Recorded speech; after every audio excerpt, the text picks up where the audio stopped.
What's up, guys? Neil over here taking a look at Stokastic's NFL DFS lineup generator for the Monday Night Football slate between the Raiders and the Lions. In this video, I'm going to be looking at lineups on FanDuel. I already made another video for DraftKings. So if you're looking for DraftKings lineups, that is on this YouTube page, on the Stokastic YouTube page. You can find my breakdown there. Again, in this video, just taking a look at some FanDuel lineups. While you're coming in, please like the video, subscribe to the channel if you haven't already done so, and hit that notification button so you can get alerts when our shows go live. If you haven't already signed up for the lineup generator, it is just $14.95 per week. Fantastic deal. When you sign up for $14.95 per week, you're not just getting FanDuel, not just getting the showdown slates, you're getting the main slate, all the primetime slates for both DraftKings and FanDuel, and you're only getting plus EV lineups in the lineup generator. Any bad lineup has been thrown out. These are only long-term profitable lineups according to the Stokastic Sims.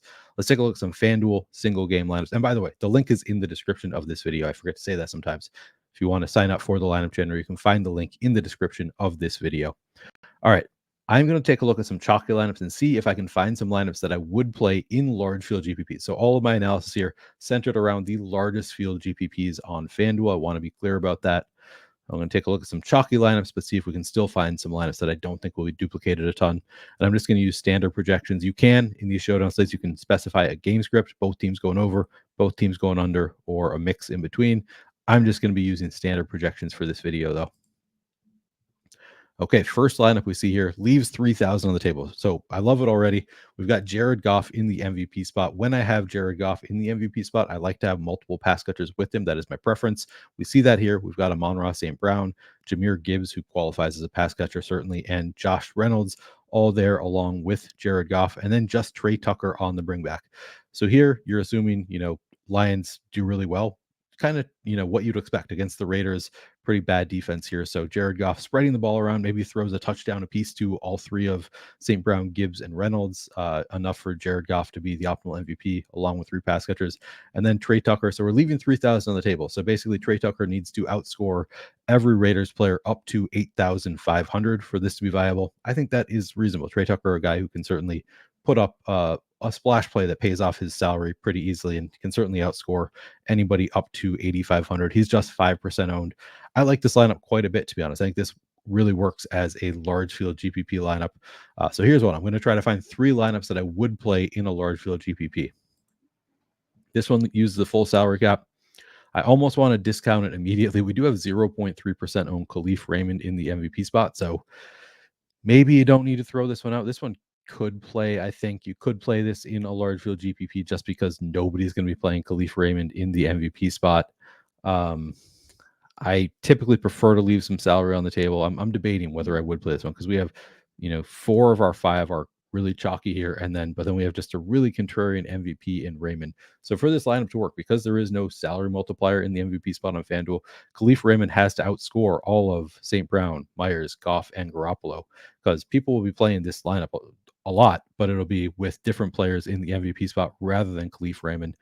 I think this one is viable because it has Raymond in the MVP spot. Now, to be clear, it's more likely that all 4 of these guys would outscore Khalif Raymond. I want to be clear about this. This is not particularly likely to hit because you need Raymond to outscore all of these guys. But also, it's not going to be duplicated much because you've got Raymond in that MVP spot. I think it's viable for a large field GPP. Normally, I skip over anything using $60,000 salary, but that is low enough captain ownership that maybe it won't be duped a ton. I think I'm not going to use this one. It's very close. So I think you could use this lineup for a large field GPP just because of the Raymond factor. But I do think with these other 4 in there, like that combo is going to be really duplicated a lot. This total player combo is just a matter of, is it going to be few enough people using Raymond in the MVP spot? I don't think it will be. I still think it's going to be duped, more than I'd like. So I don't think I'd use this one, but it is very close. It's hard for me to sometimes gauge how duped some of these lineups are going to be. This type in particular, where it's using the full salary cap. I think I wouldn't use it, but I don't think you'd be too crazy to play this one either. All right, this one we have. I think this is the exact same as the first lineup we saw, except for we were flipping Amon-Ra St. Brown and Goff. I think it works this way too. I still think, even though we have Goff and we have Amon-Ra with multiple other pass catchers from the Lions here, I still think that it could work where Amon-Ra outscores Goff and Reynolds and Gibbs still put up big scores here. So yeah, this is another viable lineup, I think. So we'll call this number 2. This one leaving 3,500 on the table. Wouldn't use this one, even though it's leaving 3,500 on the table. We've got Jimmy Garoppolo with no pass catchers from the Raiders.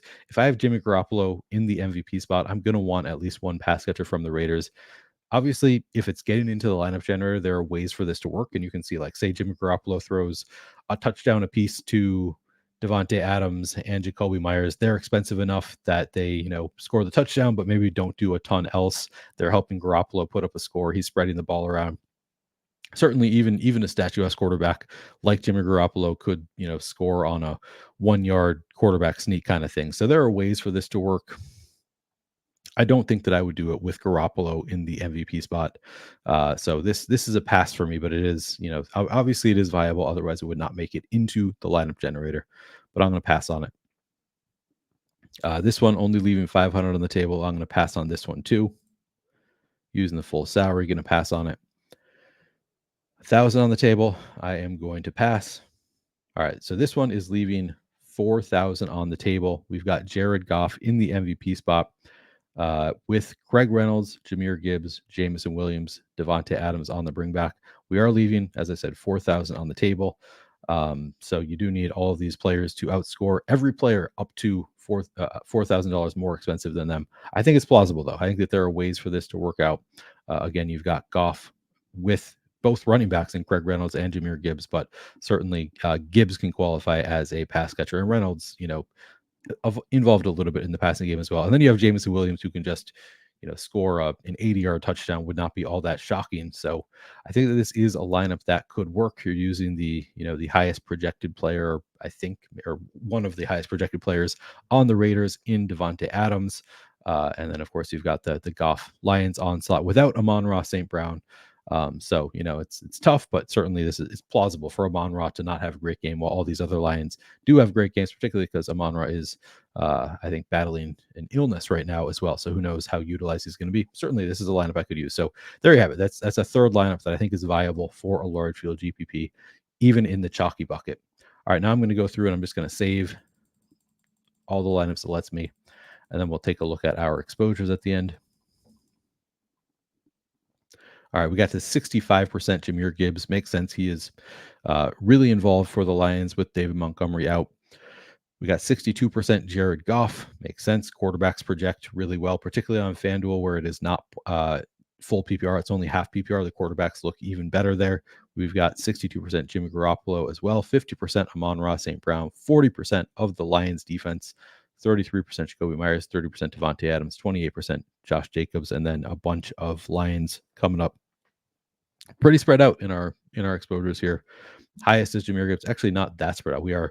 It's a somewhat condensed player pool here in 40 lineups, it looks like. So, somewhat condensed relative to a lot of slates. The Raiders in particular, you can see here, the Raiders just have such a condensed target tree that we're getting to a lot of the 4 players who are really involved in Garoppolo, Myers, Adams, and Jacobs. We got Trey Tucker in there, Michael Mayer, and Amir Abdullah, but just not getting to a ton of outside of those top 4 for the Raiders. Whereas the Lions are a completely different story, where they have a receiving core that's kind of in flux. They have a lot of viable pieces here on the Lions with Jameson Williams returning, Khalif Raymond still playing some snaps. We've still got Josh Reynolds there as the wide receiver 2, Amon-Ra the wide receiver 1. Getting to a lot more Lions because there just are a lot more Lions who have real roles on the team. So getting to kind of the player pool that you might expect. But as you can see, you can find some nice lineups, even for large field GPPs in that chalky bucket. I was hesitant to go there at first, but after checking it out, I found, you can actually find some really nice lineups in those chalky buckets. And I think I actually might like the lineups a little bit better within the chalky buckets. You just have to use unique kind of constructions on Showdown. All right, if you have not already hit that like button, please do so. Helps us out quite a bit. Subscribe to the channel. We're trying to get to 100,000 subscribers, so would appreciate it if you subscribe to the channel and hit that notification button so you can get alerts when our shows go live. Thanks for watching. Good luck tonight.